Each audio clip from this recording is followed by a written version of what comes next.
శశిధర్ గారు వారు అన్నట్లుగా ఆలోచిస్తే ఇటు ప్రధాని మోదీ అంటూ ఉంటారు బానిస మనస్తత్వం నుంచి మనం బయటపడాలి అని. సో అటు పుస్తకాల రూపంలో చూసినా కూడా ఇటువంటి చదువులే మనం చదువుతూ ఉన్నాం. తర్వాత ఏ రకంగా చూసినా కూడా ఇటువంటి గొడవలే కనబడుతూ ఉన్నాయి కదా. సో మరోవైపు అటు వారు అన్నట్లుగా పేర్లు కూడా మార్చుకోవడం విషయం ఇదంతా కూడా ఒక బానిస మనస్తత్వాన్ని బానిస గుర్తులను కూడా చెరిపివేసే పరిస్థితి. సో ప్రజలు కూడా దీంట్లో ఏ విధంగా యాక్టివేట్ అయ్యి ఉండాలి? శశిధర్ గారు చెప్పండి.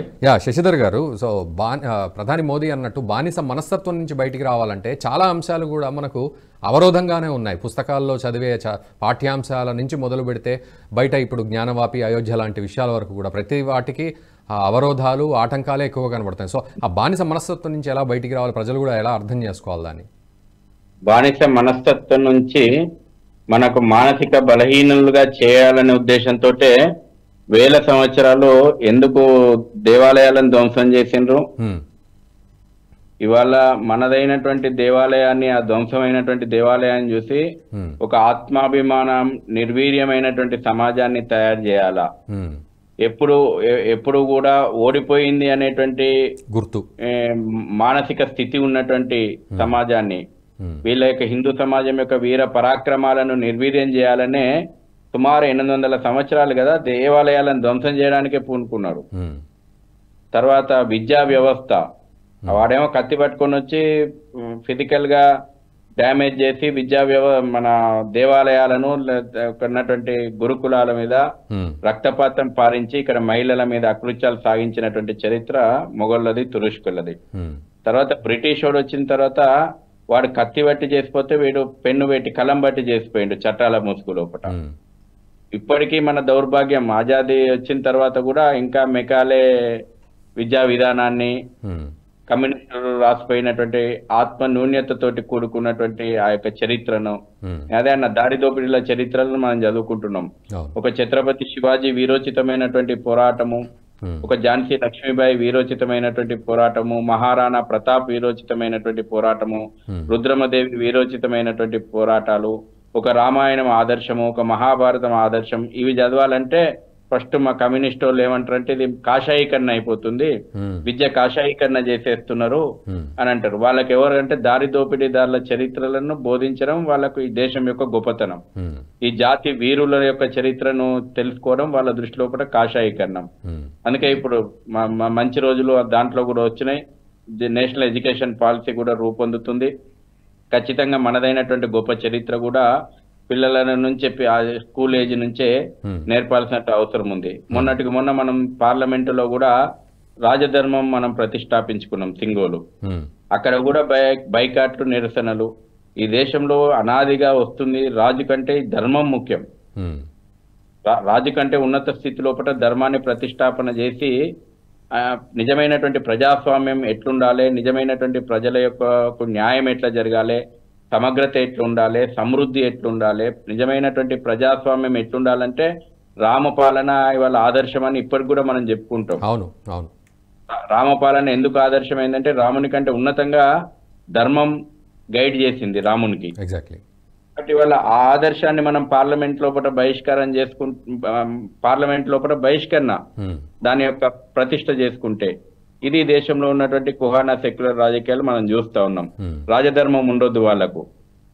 రాజధర్మం ఉండకుండా కేవలం ఒక కుటుంబం యొక్క కీర్తి ప్రతిష్టలే ఈ దేశం యొక్క కీర్తి ప్రతిష్టలు అనేటువంటి స్థాయిలో వాళ్ళ యొక్క ఆలోచనలు ఉన్నాయి. అదేవిధంగా పార్లమెంటు పైన మనం చూస్తున్నాం, ఇంతకాలం సారానాథ్ పోయితే ఆ అశోక చిహ్నం పులులు ఎట్లా గాండ్రిస్తున్నాయో కూడా మార్చేసారు అన్నట్టు ఈ దేశం లోపల. పిల్లులకు పులుల వేషాలు వేసి మన రాజచిహ్నంలో పెట్టిరు. కానీ సారానాథ్ స్తూపం దగ్గర పోతే నిజమైనటువంటి పులులు ఎట్లా గాండ్రిస్తున్నాయో మనకు అర్థమైంది. నిజంగా నిజమైన గాండ్రించే పులులను పార్లమెంట్ మీద పెడితే పులులు గాండ్రిస్తాయా? పులులు లేకపోతే ఇది మొత్తం హింసను ప్రోత్సహించేలాగుంది. పులులు గాండ్రిస్తాయి. గాండ్రించిన చరిత్ర మనది, తల వంచిన చరిత్ర కాదు. పులుల్లాగా గాండ్రించి శత్రు సంహారం చేసినటువంటి చరిత్ర, ధర్మం కోసం ఏదైతే రాక్షస భావజాలం ఉందో చీల్చి చెండాడినటువంటి నారసింహని పుట్టినటువంటి భూమి ఇది. కాబట్టి ఈ చరిత్ర ఇవాళ మనం పార్లమెంట్ పైన నిజమైనటువంటి సారానాథ్ స్తూపంలో ఉన్నటువంటి అశోక సింహాలను గాండ్రించే సింహాలను పెట్టుకున్నాము. ఇంతకుముందే పెద్దలు చెప్పినట్టు ఇంకా బానిస కలోనియల్ యొక్క బానిస మైండ్ సెట్ నుంచి బయటికి రావాలా. ఈ దేశానికి నిజంగా చరిత్ర చెప్పాలనుకుంటే ఈ దేశానికి మొట్టమొదటి ప్రధానమంత్రి, స్వాతంత్ర దేశం మొట్టమొదటి ప్రధాని ఎవరని చెప్పుకోవాలనుకుంటే నేతాజీ సుభాష్ చంద్రబోస్ అని చెప్పాలా. అంటే శశిధర్ గారు ఇంత మార్పు కర్తవ్య పదని పేరు పెట్టుకున్నాం మనం. మనం ఒక రాజపథ్ కాదు, రాజు అనేటువంటి మానసిక స్థితి నుంచి మనం కర్తవ్యాన్ని బోధించేటువంటి కర్తవ్య పదాన్ని పెట్టుకున్నాము. మొన్నటి వరకు రాష్ట్రపతి భవన్ లోపల మొఘల్ గార్డెన్ అని పేరు పెట్టుకొని పిలుచుకున్నాము. మొఘలుల పేరు పెట్టుకుని వల్ల మొఘల్ గార్డెన్ అరే ఈ దేశం మీద రక్తం పారించిన వాని పేరు మీద ఉద్యానవనం రాష్ట్రపతి భవన్ లో పెట్టుకున్నాం. దాని పేరు తీసేసినాం మనం, అమృత ఉద్యానాన్ని పెట్టుకున్నాం మనము. అదే విధంగా ఢిల్లీ లోపల ఔరంగజేబ్ పేరు రోడ్డుకు ఔరంగజేబ్ పేరు తీసేసుకున్నాం. ఏపీజే అబ్దుల్ కలాం పేరు పెట్టుకున్నాం. నిజంగా అబ్దుల్ కలాం ఆదర్శం ఈ దేశానికి, ఔరంగజేబ్ ఆదర్శం కాదు. నేవీ లోపల ఆ యొక్క జార్జ్ క్రాస్ తీసేసుకుని ఛత్రపతి నిజంగా ఈ దేశానికి నేవీ శక్తిని, ప్రపంచానికి ఈ దేశ నావీ శక్తిని చాటినటువంటి ఛత్రపతి శివాజీ రాజముద్ర పెట్టుకున్నాం. ఇక రేపు జరుగుతుంది బీటింగ్ రిట్రీట్ అని గణతంత్ర ఉత్సవాల లోపల ముగింపు కార్యక్రమం జరుగుతుంది. ఈసారి రఘుపతి రాఘవ రాజారాం మారుమోగబోతా ఉంది బీటింగ్ రిట్రీట్ లోపల. మొన్నటి వరకు బ్రిటిష్ రాజును పొగిడినాం, ఇవాళ నా రామచంద్రుడిని పొగుడుతుంది బీటింగ్ రిట్రీట్ లోపల. ఇది దేశ చరిత్ర లోపల వస్తున్నటువంటి మార్పు. ఇవి స్ఫూర్తి కలుగుతాయి, భవిష్యత్తు తరాలకు స్ఫూర్తి కలుగుతాయి. ఎందుకు ఇవాళ గ్రామం లోపల మొన్న చూడలేదా, ఈ దేశంలో ఉన్నటువంటి 6,54,000 గ్రామాలలో రామ మందిర ప్రాణ ప్రతిష్ఠ సందర్భంగా ఉత్సవాలు చేసుకున్నారు. రాముని ఆదర్శం ఏందో తెలుసుకున్నారు. ఉవ్విల్లూరింది ఈ దేశం, ఉర్రూతలుగింది ఈ దేశం, స్వాభిమానంతో ఘనంగా ఉత్సవాలు చేసుకుంది. ఆ యొక్క శక్తి వాళ్ళ దేశం లోపల నిండుంది. అందుకే మొన్న ప్రధానమంత్రి గారు చెప్పినట్టు యుగ పరివర్తన జరిగింది, యుగ మార్పు జరిగింది. మొన్న 22 జనవరి నుంచి జరిగింది.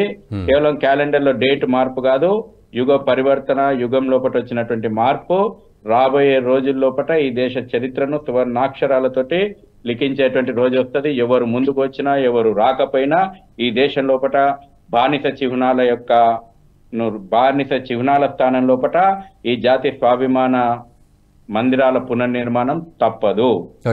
ఈ వీడియో మీకు నచ్చినట్టయితే లైక్ చేయండి, 10 మందికి షేర్ చేయండి. అలాగే కామెంట్ల రూపంలో మీ అభిప్రాయాలను మాతో పంచుకోండి. Nationalist hub group of channels ను సబ్స్క్రైబ్ చేసుకుని తెలుగునాట జాతీయవాద జర్నలిజాన్ని ప్రోత్సహించండి. ఈ వీడియో కింద ఉన్న బెల్ ఐకాన్ పై క్లిక్ చేయడం మర్చిపోవద్దు.